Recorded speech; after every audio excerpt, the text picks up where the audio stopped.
The following program is being brought to you on the Voice America Health and Wellness channel. For more information about our network and to check out additional show hosts and topics of interest, please visit voiceamericahealth.com. The Voice America Talk Radio Network is the worldwide leader in live Internet talk radio. Visit voiceamerica.com. The views and ideas expressed in the following program are strictly those of the hosts or guests and do not necessarily reflect the views and ideas held by the Voice America Talk Radio Network, its staff, and management.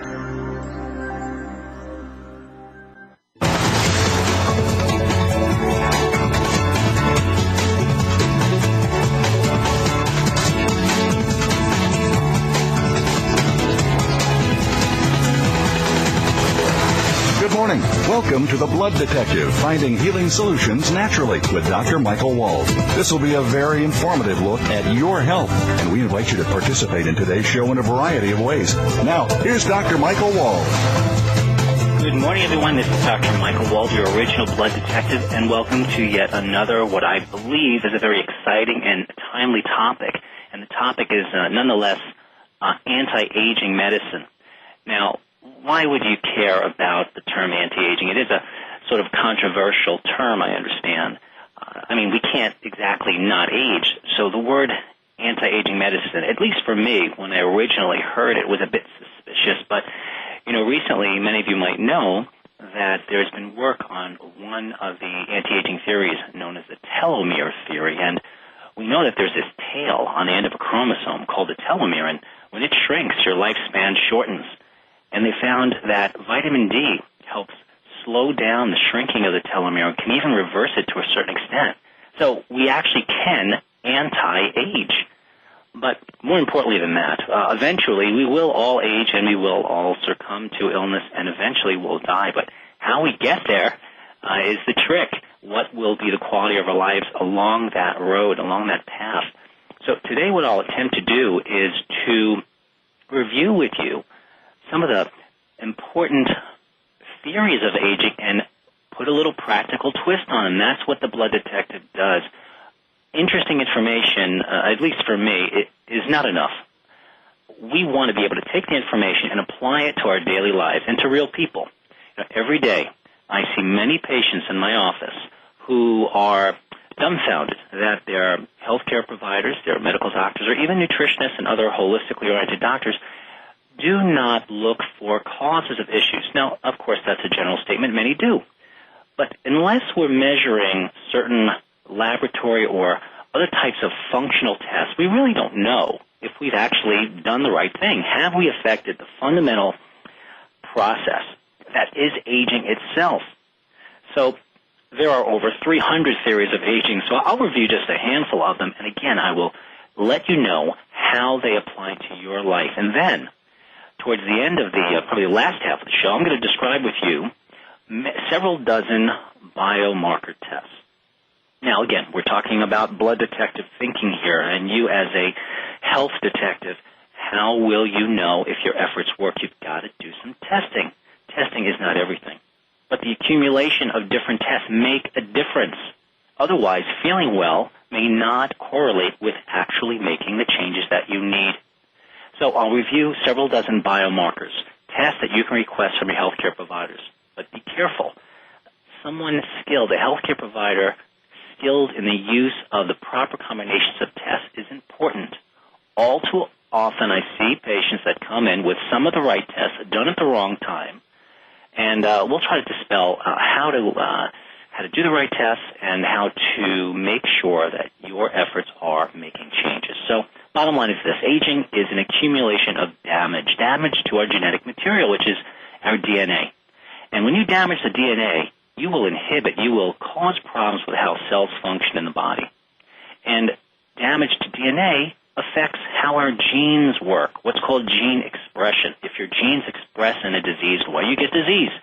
If your genes maximize their health potential, then you slow your degenerative disease potential, no matter what it is, and can even reverse it to some extent. Now, we all know many of the outward signs of aging, the wrinkles and hair loss, premature hair loss, or graying of the hair, loss of luster of hair and quality of our nails, and our organs too. Our tissues become hardened, our cell membranes become harden, and physiology just doesn't work as well. Basically, our internal organ systems start to fail over a lifetime.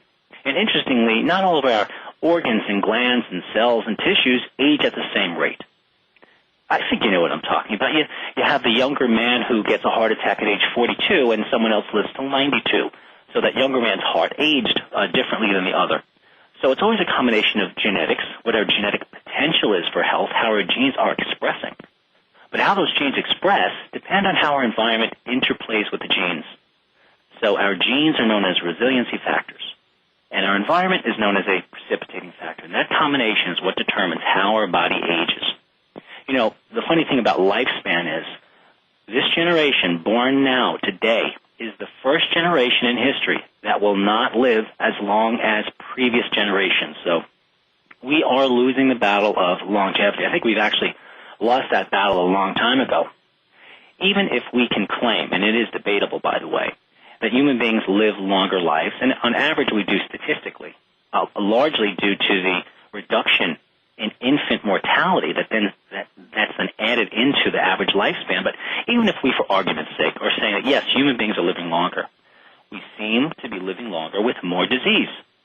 We have a fancy term for this in medicine. It's called living with disease clusters. We don't have just one thing. We have headaches and we have psoriasis and our guts don't work and we can't remember what we had for breakfast. You know what I'm talking about. So what also happens is we're living less of our lives in the non-disability stage of life. And I think that's where most of us would like to live so we can lead high-quality lives. So we've got these issues with how long we live and the quality of our lives.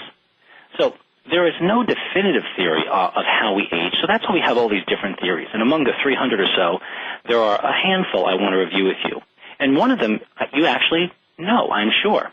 It's known as the antioxidant theory, and you know this because many of you take antioxidants. Well, whether you knew it or not, you're taking them because of the predominant acceptance of the antioxidant theory of aging. Not all scientists accept it, but it is accepted by most. What that means is, you know those antioxidants, vitamin E and C and the carotenoids and polyphenols are examples, lycopenes, resveratrol. These are examples of just some potential antioxidants. Not all antioxidants always act as antioxidants, but I think that might be a topic for another day. But the antioxidant theory of aging basically says this. In our bodies, there are these highly reactive radicals, these highly reactive molecules known as oxygen-derived free radicals, and they swim around and they actually cause cellular and tissue damage. But normally, we need a certain amount of free radicals. We need to break up old and dying and dead cells, and that stimulates healing and replacement with new tissue cells. But sometimes there's an imbalance between oxidation and antioxidants, such that our oxidant or antioxidant defense systems become overwhelmed with these free radicals due to various stressors in life, both chemical and internal. We'll review them very soon.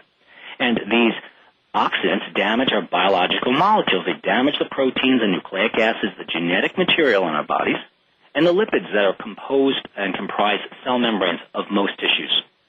They simply cannot work as efficiently as younger tissues. So antioxidant supplementation seems reasonable. But as the blood detective, me, will tell you is that not enough testing is going on to prove whether your antioxidant supplementation and efforts are working. So, for example, this is one of the biomarkers that we'll review later, but I'll briefly mention it now. There is a urine test known as MDA, or malonyl dialdehyde, and that's one of the more well-accepted oxidant measurements. The higher that MDA value is, usually the shorter the lifespan. It's an oxidant.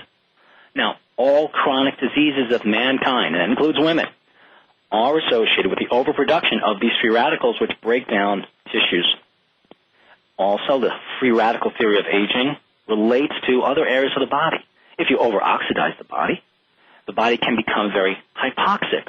It may have issues with oxygen balance, with inflammation balance, with immune balance, with catecholamines, which are involved in the stress response of the body.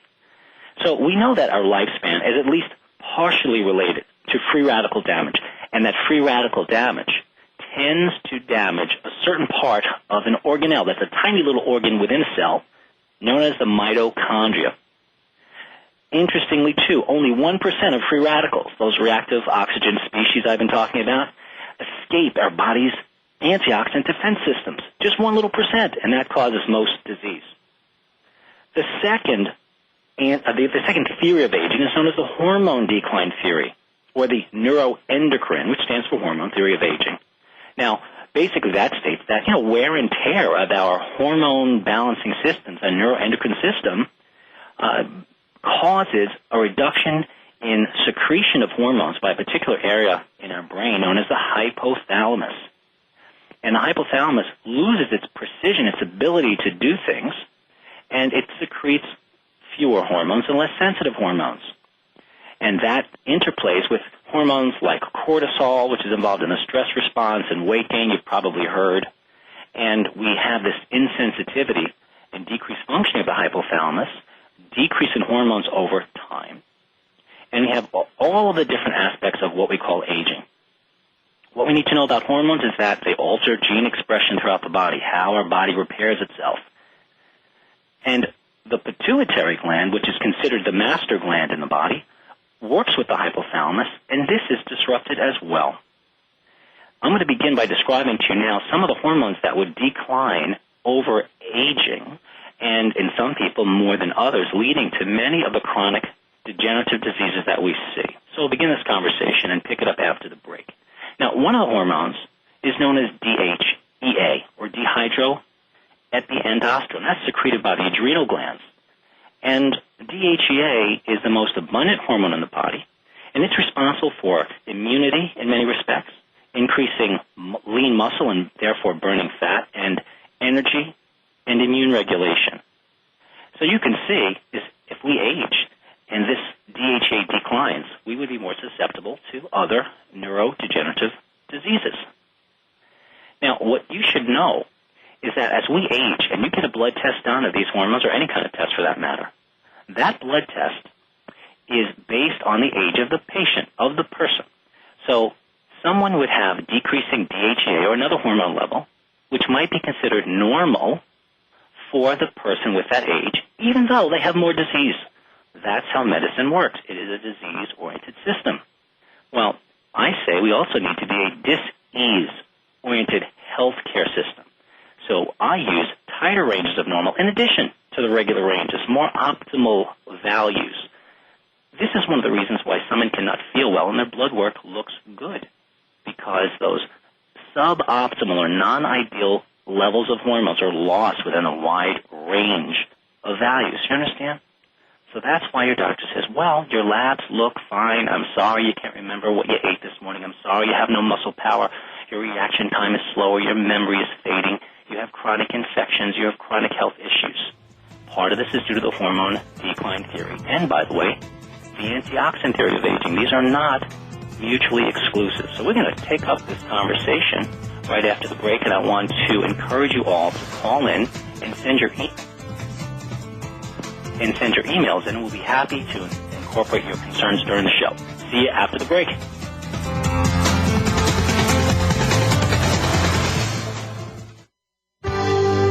Your life, your health, your network. You're listening to Voice America Health and Wellness.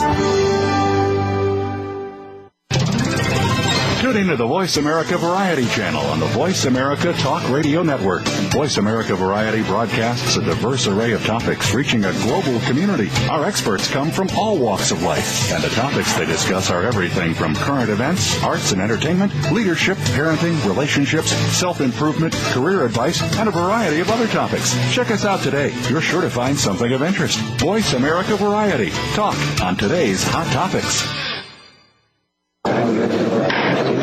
The defendant, having been found guilty, is sentenced to 7 years imprisonment.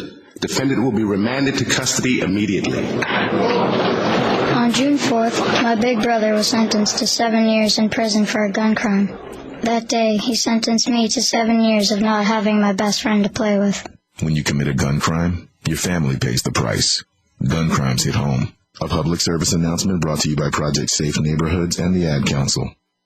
Are you frustrated with your doctor's lack of thoroughness investigating your health concerns? Are you surprised that they often say, your blood work is normal, and then give up investigating your health issues? Or worse, they offer you medications instead of answers. If this sounds familiar, then you should know about Dr. Michael Wald's Blood Detective technology. Send your blood and other test results to Blooddetective, and you'll receive a detailed report of all of your tests with a complete description of their potential meaning, both medically and nutritionally. Dietary and nutritional supplement advice is also included. Dr. Wald himself will personally provide you with his personal opinion of your test results if you request it. For more information about your Blood Logic report, go to www.blooddetective.com or call 914-666-2943. Start getting answers today. Again, visit blooddetective.com or call 914-666-2943.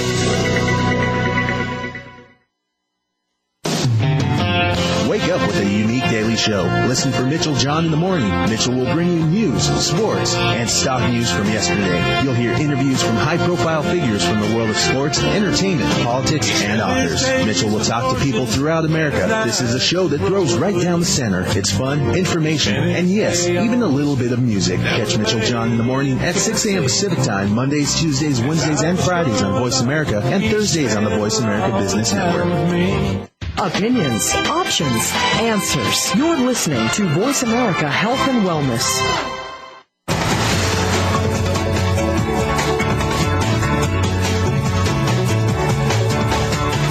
Listening to the Blood Detective, finding healing solutions naturally with Dr. Michael Wald.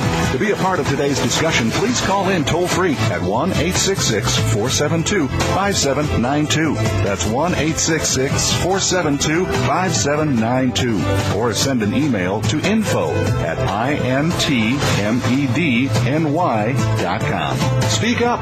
Dr. Wald wants to hear your question. Now, back to the Blood Detective. Hello, welcome back, everyone. My name is Dr. Michael Wald, and for those who don't know me, I'm the nutritional director of a holistic medical center in Westchester, New York, Integrated Medicine and Nutrition. You could reach me there with questions at 914-242-8844. Well, our topic today is anti-aging health and also biomarkers, tests that you can measure or have your doctors or healthcare providers measure that let you know if your efforts are working.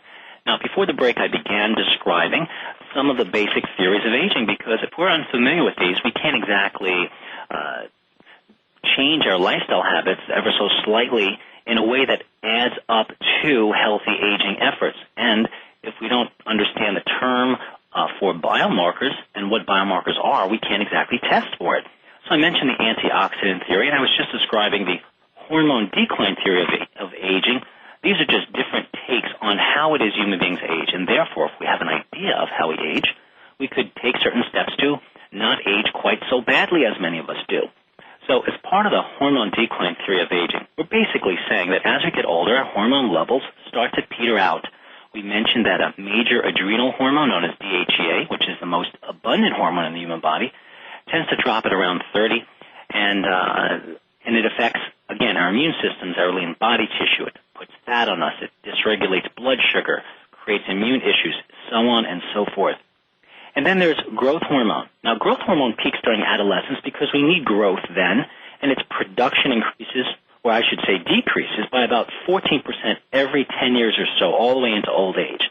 And what's interesting is, as we get older and our hormone levels decline, the laboratory work that your doctors draw has less and less and less, or smaller, or I should say, ranges of blood for these hormones that reflect aging.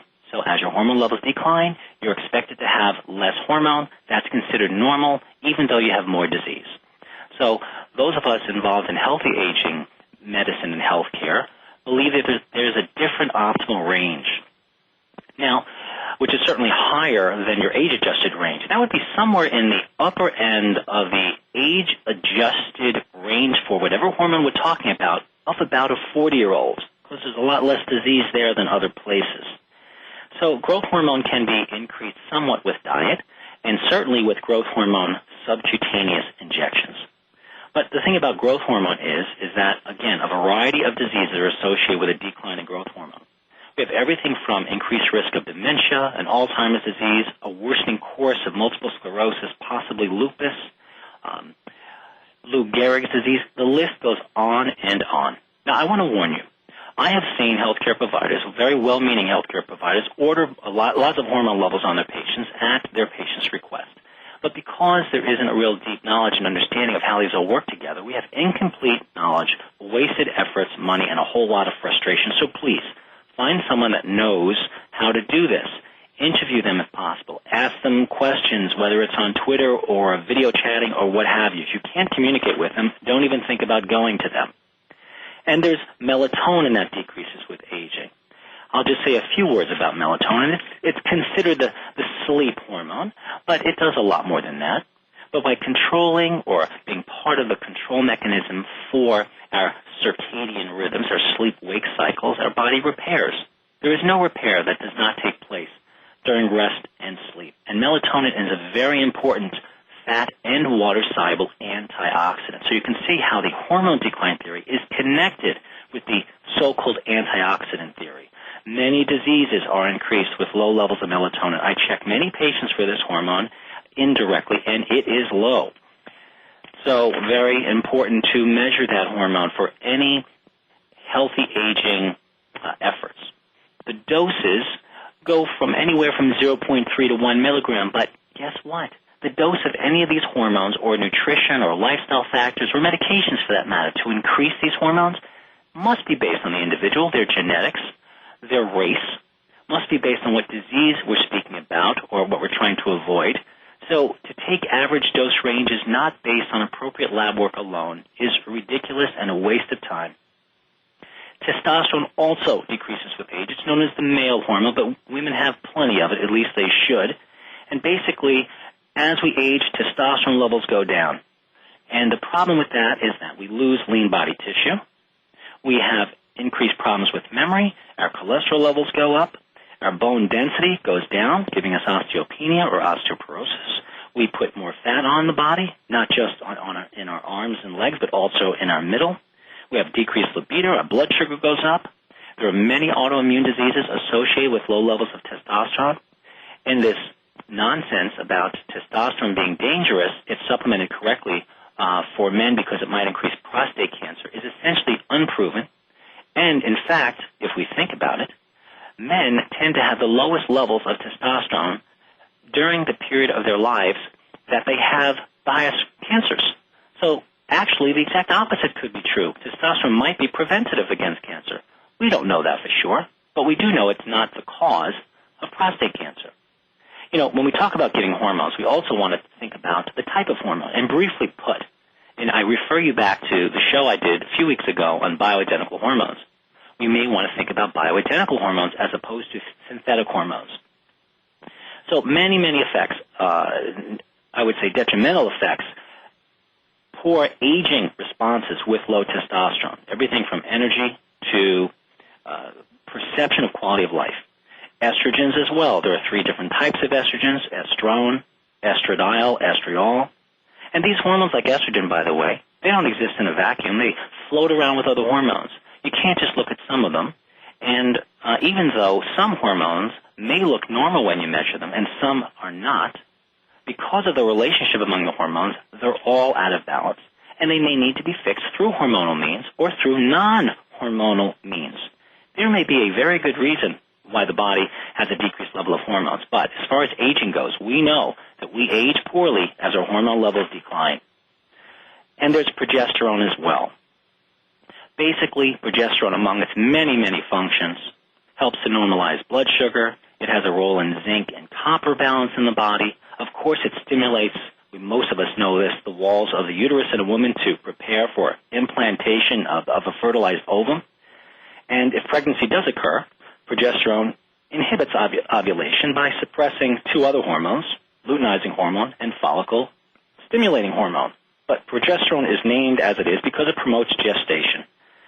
Now, so as we age, hormone levels decline. These are just a few of the hormones. There are many, many hormones, and guess what? More are being discovered all the time. The next theory of aging is the telomere theory. I mentioned it earlier in the show. Basically, this theory rests on the discovery that there are these short tails on the ends of chromosomes. And as cells divide over our lives, the telomere shortens because it loses genetic material. And if it loses enough genetic material, repair doesn't take place well, and we get dysfunction and eventual cell death. The next theory is the membrane theory of aging, which means that we get, as we age, an accumulation of this toxic compound called lipofusin. That's L-I-P-O-F-U-S-C-I-N. That's the stuff that causes, like, liver spots or skin spots. Well, when that's happening on your hands, it's happening in your brains.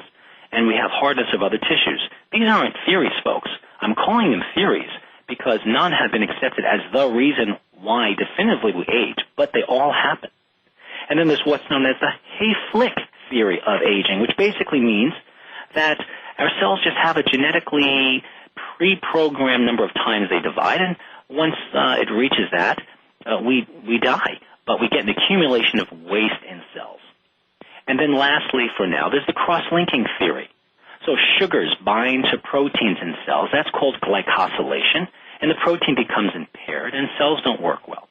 And that might cause overoxidation, which then affects organs, ability to make hormones, etc., etc. All of these theories are related. So now that I've laid down the fundamentals of the major theories of aging, let's talk about how they affect us practically and what to do about them.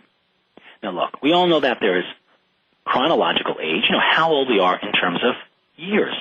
And then there's how old we are biologically. How old are we really? What does the test say? Someone could be 45 years old, 50 years old, but they could be 10, 15, 20 years older biologically. You want to know the biomarkers so you make them go in the opposite direction, opposite of too old, high biological age, so you can reverse these abnormal changes. Too many of us accept that how we age is aging.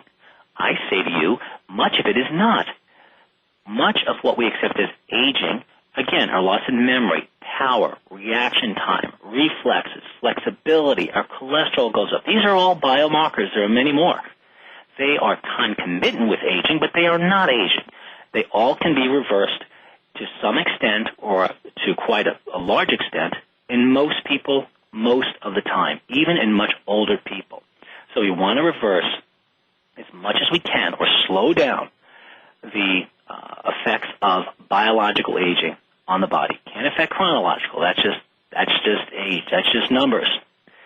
And so we have to have an understanding of the factors that affect the aging process. Now, fundamentally, there's genetics, how that DNA works. I think we've established that. But our DNA is affected by our environment. So some of the environmental factors, and I can't review all of them, but some of the environmental factors that affect how our genes express and how we biologically age as time goes on chronologically is stress. So stress is probably overstress, the single most detrimental process. Now, stress basically is required for change. It's an adaptive response of the body. But because of our lifestyles today and because of how we internalize events, etc., we tend to not just react to stress as we should and then let it go, but we have this alarm reaction to stress. Then we are continually present in the stress, and then our body goes through a chronic maladaptive stress response. So after the break, we'll talk a little bit more about stress, but then talk about the other factors that affect us through aging, and then review all those practical biomarkers. So don't go away. The second part of the show is where it's at. See you soon.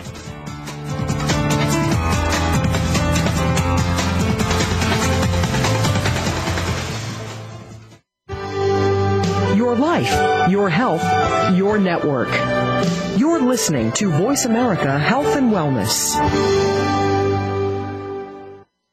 Are there any mistakes in your life that you've made that you want to keep? Think about that for just a second. Are there any mistakes in your life that you want to keep? Creativity is allowing yourself to make mistakes, but art is knowing which ones to keep. Join internationally recognized author, speaker, and master coach M. Nora Klaver for Bare Naked with Nora Klaver, a celebration of life and all the inevitable mistakes we make through the course of it. Join Nora Thursday mornings at 9 a.m. Eastern Time, 6 a.m. Pacific on Voice America.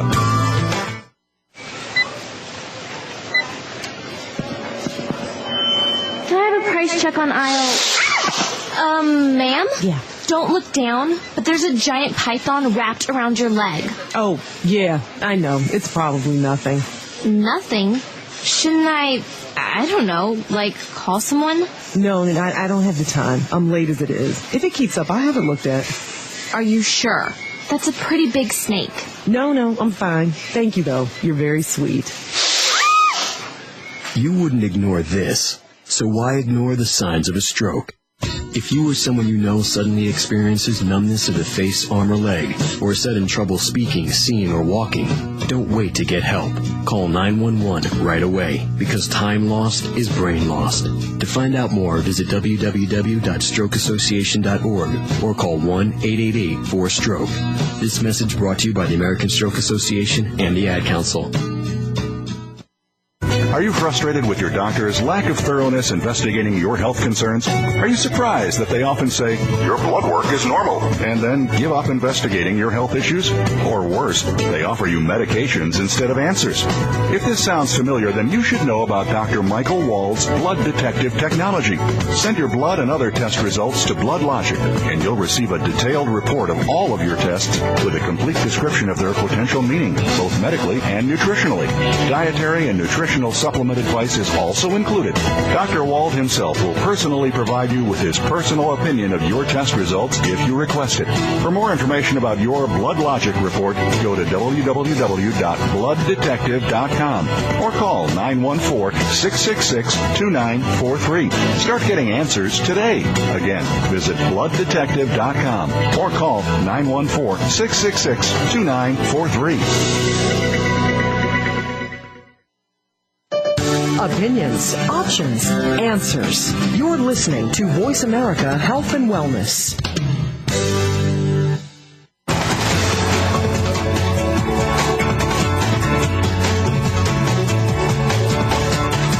Listening to The Blood Detective, Finding Healing Solutions Naturally with Dr. Michael Wald. To be a part of today's discussion, please call in toll-free at 1-866-472-5792. That's 1-866-472-5792. Or send an email to info@intmedny.com.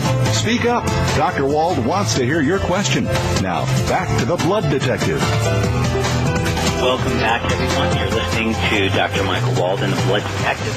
Today's show topic is anti-aging or healthy aging, and also a detailed review of biomarkers, which will come up in just a moment. Those are tests that you can request of educated healthcare providers in the area of healthy aging, so you know that your efforts are actually working. So before the break, I was speaking about different factors that affect aging. When we talk about stress being the cause of our headaches or stress being the cause of our heart disease or our cancer or any of these things, we have to realize that, as true as that may be, stress affects the body in certain physiologic ways. And those ways might involve over-oxidation. And we spoke about the antioxidant theory of aging. Or various factors in life, such as those I mentioned, might cause our tissues to degenerate more quickly and cause our various hormones to decline. Some of them will decline, some will not. Different hormones talk to different organs. We get different symptoms. So that's the hormone decline theory of aging. And as we age, there's an accumulation of different types of toxic products in cells. And that has to do with yet another theory of aging. So as you can see, these different theories are not, they're only separated, I should say, in the sense of studying them. But the physiology of the body involves them all to more or less of an extent, depending on the person and one's genetics. So we mentioned that, yes, genetics is in the background of aging. Then our environment, such as our stress, our level of stress relative to our level of happiness, absolutely affects how we age and how we degenerate. And then, of course, what we eat. There are some basic things that we should be doing that have been proven to extend life. For example, eating 4 to 6 pieces of fruits and vegetables, preferably organic when we can. And maybe that's because they contain high levels of antioxidants, supporting the antioxidant theory of aging. Or maybe it's because there are some people who eat lots of fruits and vegetables and foods that are lower in overall calories, and a lower calorie diet is associated with longevity, or maybe it's the actual factors in the foods. It doesn't matter. We know that there's something about those foods right now. So we all want to do that no matter what theory of aging we want to speak about. So we want to drink 6 to 8 glasses of water a day. We don't want to consume fried foods on a regular basis. We want to eat foods rich in omega-3 fatty acids and monounsaturated and polyunsaturated fats. We can go on all day about that. And, you know, our diets, our environment that influences how our genes express and our aging may have to do with genetically modified foods, you know, or what are known as GM foods. We don't really know. What we do know is that recombinant DNA technology is here, or, you know, whether you like it or not, in terms of plant breeding for the purpose of improved disease resistance and pest resistance and prolonging the shelf life of different foods. But there are toxic proteins or unknown proteins, or new proteins, I should say, that are formed during this genetic process, which may affect longevity. There's no way of knowing yet. There's other factors in the environment that affect how we age, such as the temperature in our environment. I can only briefly mention these now. But our exercise, too. We know that endurance exercise increases our antioxidant enzyme levels, even in older muscles. That may be one of the reasons why exercise reduces our risk of many, many diseases. Maybe it causes better antioxidant balance. Maybe it promotes healthy hormone balance. Maybe it pushes out toxic elements that have accumulated in our cells. What I'm describing here are all the theories of aging. So our lifestyle is where it's at in terms of affecting how we age. And I should make mention that a low-calorie, high-nutrient-dense diet also tends to increase the number of years, at least, that monkeys live. They're pretty close to us genetically. So there are many, many books on that topic, which I would encourage you to take a look at. But a skilled healthcare provider will balance out your foods, do the appropriate biomarker test to see how well you're aging and to make sure things are working. And then, okay, so let's talk about these biomarkers. So what are they? Well, they're basically tests that are either chemical in nature or electrochemical or dynamic tests, you know, like an EKG for your heart, that let us know how your body is aging biologically. So biomarkers are prognostic tools. They're very powerful tools. They predict very accurately disease trends. They predict very accurately tissue damage and disease mechanisms. So please hear me when I say this, folks. The type of biomarkers that are chosen for you need to be based on your genetics, on your current health, where you want to go with your health. What are you willing to do? Not just one biomarker, but many. If we want to reduce cardiovascular risk, we don't just measure cholesterol levels. We need to measure homocysteine, and we need to measure fibrinogen and C-reactive protein, and we need to look at left ventricular ejection fraction. There are different things that must be measured. So I'm going to review a list of biomarkers for you, and we'll see as far as we can get with these. And then, of course, you take this knowledge to a well-intentioned healthcare provider that you can develop a partnership with. So the number one biomarker, in a sense, is body composition, the percentage of muscle, water, and fat in the body. And this should be measured with a bioimpedance type test. Basically, the less amount of lean tissue and the greater amount of fat in your body, the higher your disease risk tends to be. I don't care if you take vitamins, if you drink 12 juices every day, 25 coffee enemas, get a colonic every month, meditate on a hill. I don't care if you survive on just sunlight. If you don't change body composition, you're not going to live longer. And then there's lung function. Lungs are flexible. Aging causes lack of flexibility. So you do the test, you take your nutrients, whatever they might be, depending on your labs and your consultation with your practitioner, and if your lung function, if that very important biomarker improves, you have probably reduced your risk of a number of diseases. I like to measure arterial stiffness in the office. How hard are arteries? If you can make arteries unhard, you've probably made other types of cell membranes which make other tissues less hard, and they work better. Very important for a number of diseases. You know, hardness of the brain could be associated with Alzheimer's disease or Parkinson's disease or strokes or multiple sclerosis. So an arterial stiffness test has a lot more to do with many, many tissues, not merely just cardiovascular health, and the same for body composition and lung function. In fact, I said a moment ago that body composition is the number one biomarker predicting morbidity and mortality from any cause. And here is one that can be measured in blood or in the urine, known as malonyl dialdehyde, or MDA. So MDA is a product of fatty acid peroxidation, and peroxidation is a fancy word for oxidant stress. The more you have of this, the more disease or the worse the course of your health issue probably is.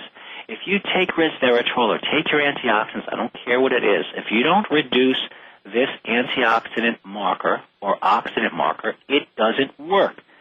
Taking the nutrient or nutrients or eating the foods or doing the exercise doesn't matter if these tests do not improve. Another important biomarker, regardless of your health issue or disease goals or health goals, is C-reactive protein, or CRP cardio. It is an acute phase inflammatory test, and if you measure it with several other biomarkers like albumin and ceruloplasmin, you get a very nice picture of generalized inflammation in the body. So that's got to be checked, particularly in cardiovascular disease, but it also now tends to predict pancreatic cancer and possibly even colon cancer. But C-reactive protein, if it's high and your vitamin D level is low, predicts a shorter lifespan, particularly in women. So very interesting to know about these biomarkers. Another one is urinary chloride. Chloride is an electrolyte. And if someone has a decreased amount of chloride in their bodies, then they might be susceptible to what's known as metabolic alkalosis. Too much alkalinity. Too much of a bad thing. Yep, you better believe it. Also, decreased chloride tends to predict high blood pressure, particularly hypertension, but also adrenal imbalance and other electrolyte imbalance. We talk about adrenal weakness all the time in natural medicine. And I'm not sure most of us know what we are talking about. Does that mean that our adrenals have shut off and we have a disease known as Addison's disease? No, it doesn't usually mean that. It means some percentage of dysfunction. If you measure these various biomarkers like urinary chloride, like serum sulfated DHEA, that hormone I mentioned earlier, and several other things like cortisol and ratios and other hormones, you get a really nice picture of the functional capacity of the adrenal glands. If the adrenal glands are weak, I believe, and others believe this as well, we are very susceptible to all manner of diseases. Hans Selye, who was considered the father of stress in the 50s, he did all the pioneering research on the role of the adrenal glands and disease and stress. And he worked with rats, and he would, like it or not, he would weaken and or remove the adrenal glands in these animals. And sometimes he would handle these animals, but he hated rats. And he would drop these rats in the lab, and he'd find them, and sometimes he'd just find them dead. He'd find them dead because you can't live long without an adrenal gland. And these rats had ulcers and other kinds of diseases. We have to work on the adrenals first. They're involved in the healing response so fundamentally that if you miss working on them, you can't really help a person optimally. And most natural health care providers are aware of this. But if you mention adrenal weakness to your traditionally trained physicians, the next thing they'll do, and this is a true story, which was with one of my patients, they did a sonogram and a CT scan of their adrenal glands because they misunderstood what the patient was saying and thought she was told by some other doctor that her adrenal glands were actually weak. We weren't talking about end stage of weakness. Traditionally trained doctors have a hard time in recognizing the percentages of disease. That's where these biomarkers come in. Measure the biomarkers. You can see how much loss of function you have that's under the surface that you might not recognize even when you are seemingly well. One day you're well, the next day you're not. Disease, diabetes, rheumatoid arthritis, cancer, autoimmune disease, these things don't simply happen and appear out of nowhere. They gradually increase their detrimental aging effect on cells, tissues, and organs, and then you get the disease. After the break, I will continue my discussion of biomarkers. There's a lot more to hear. I hope you're writing this down. Please do call me with questions at 242-8844, 914 area code. See you soon.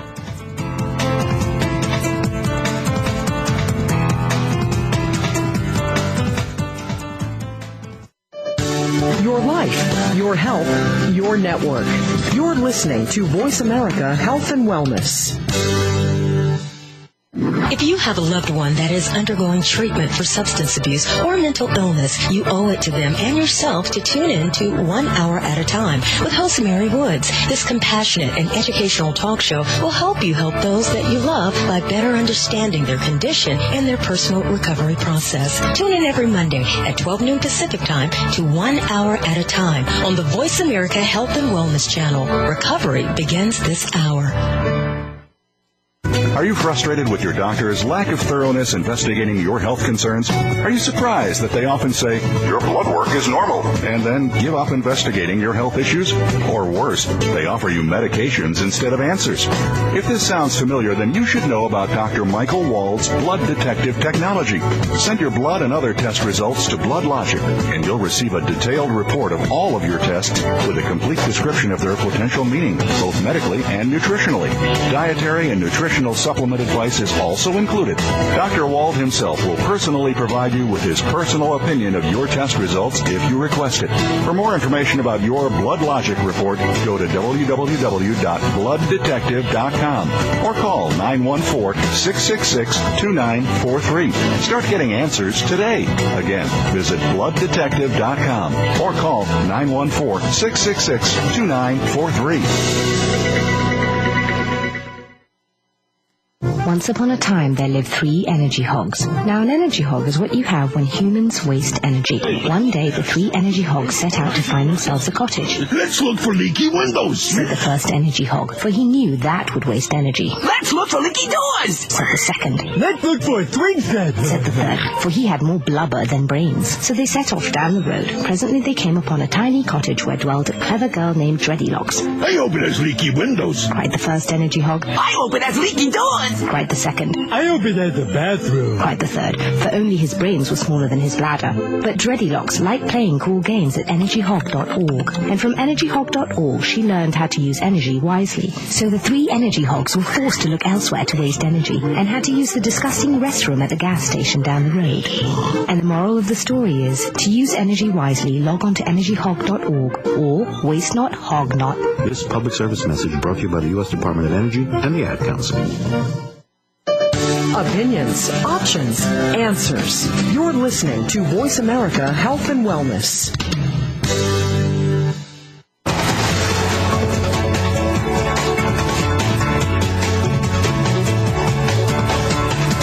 Listening to the Blood Detective, finding healing solutions naturally with Dr. Michael Wald. To be a part of today's discussion, please call in toll-free at 1-866-472-5792. That's 1-866-472-5792. Or send an email to info@intmedny.com. Speak up. Dr. Wald wants to hear your question. Now, back to the Blood Detective. Welcome back, everyone. This is Dr. Michael Wald, and you're listening to Blood Detective, and our topic today is anti-aging health. And I've been describing biomarker tests.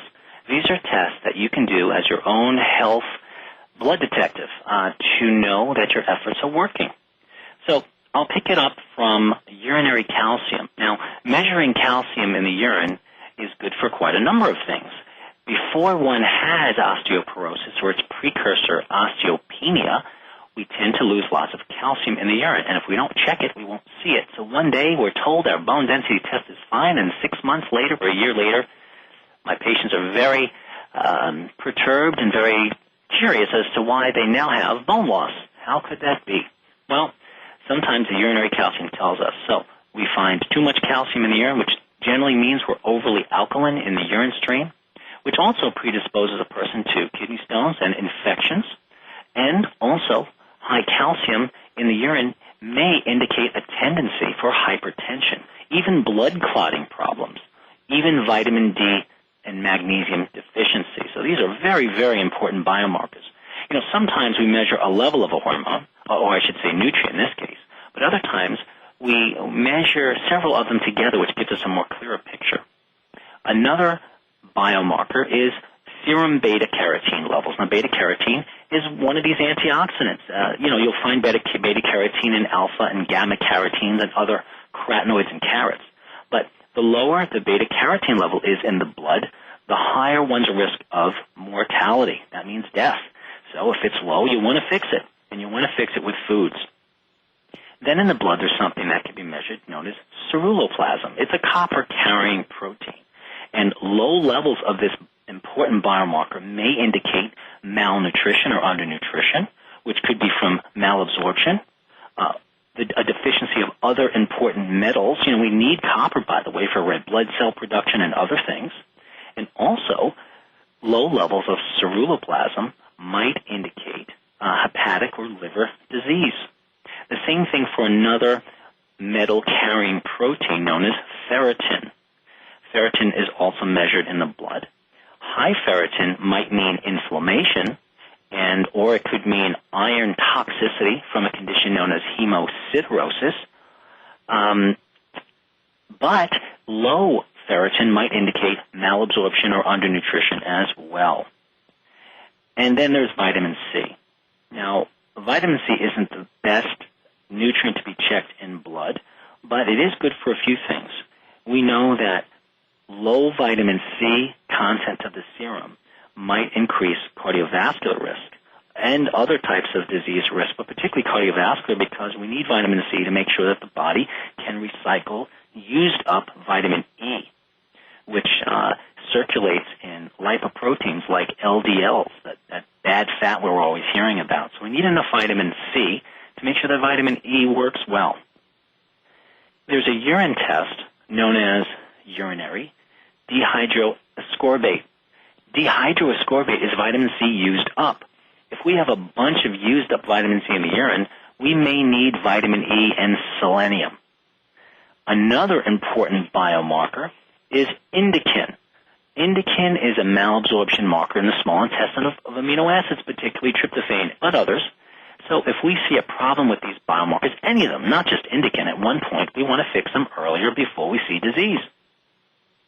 Other biomarkers of malabsorption include things known as anti-gliadin antibodies or anti-endomyocin antibodies, transglutaminase, and anti-reticulin antibodies. A very important biomarker is known as homocysteine. Many of you have heard of it. Homocysteine has been in the news. It's a sulfur-containing amino acid, and about 30 to 50% of the time, just taking B12 will reduce it, but not all the time. I've seen too many patients that have had homocysteine checked. They've been put on B12 or folic acid, which is probably the most common B vitamin given for homocysteine. It probably should be, but it didn't work. 20% of females in the United States cannot metabolize folic acid and can't lower homocysteine. Here's just a few last biomarkers. Another one is the measurement of catecholamines. These are markers of stress, and the higher they are in the plasma and the urine, the higher one's risk of death from any cause, because they lead to a decline in their overall function. A wide range of diseases are related to increased levels of catecholamines. And then there are important biomarkers known as MMPs, or matrix metalloproteinases. They're involved in the formation of new tissues. Another biomarker is uric acid. The higher uric acid, the worse is our cognitive function as we go on, our increased risk of working memory and verbal memory issues. Our blood pressure tends to go up. We're more susceptible to type 2 diabetes. We tend to get abdominal obesity. Another biomarker is hemoglobin A1C, otherwise known as glycosylated hemoglobin. That's one of those diabetic tests. I check it with every patient because the higher the hemoglobin A1C, the higher risk for not just diabetes, but cardiovascular disease and many other conditions that might involve problems with blood sugar balance. And then there's the traditional sort of tests. Echocardiograms of the heart, looking at left ventricular function, is important for a biomarker for the heart. Other biomarkers of the heart that can be measured on blood include what's called CKMB. I'll just mention a few of them now because our show is about to close. Fibrinogen. I mentioned C-reactive protein earlier. There's something called D-dimer and endothelin-1 levels. All of them very important to measure together if you want to reduce your risk of cardiovascular disease. They're important biomarkers that are not commonly checked in medicine today. Another one are coagulation markers. We're hearing about nutrients that help thin the blood all the time. Well, what do we mean thin the blood? Are we talking about the platelets? Are we talking about clotting factors in the liver? So clotting markers include factors 2, factor 7, factor 9, factor 10. Other biomarkers, a few last ones, metals testing. You have to measure them in the urine, in the red blood cell membrane, in the serum. We want to measure certain antioxidant levels. We want to measure biomarkers specific for one's disease. If you have a neurologic disease, you need a biomarker known as acetyl aspartate measured. You need to know the biomarkers for the disease. They're not all the same. Vitamin D is a very important biomarker. The lower it is, the increased risk of all cause of morbidity and mortality, particularly heart disease. I hope that this discussion of anti-aging medicine and these biomarkers in particular were useful for you. And again, I hope you join me for our next show on Monday, How We Die, the Inflammation Connection. You're listening to The Blood Detective of Dr. Michael Wald, and you can reach me at 914-242-8844. Have a healthy life and a great day. See you next time.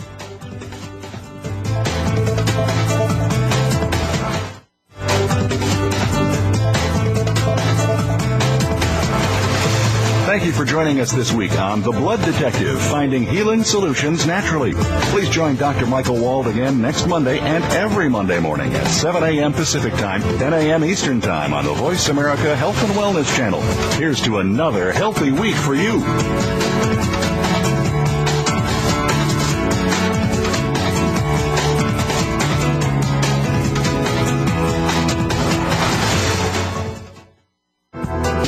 Thanks again for listening to the preceding program, brought to you on the Voice America Health and Wellness Channel. For more information about our network and to check out additional show hosts and topics of interest, please visit voiceamericahealth.com.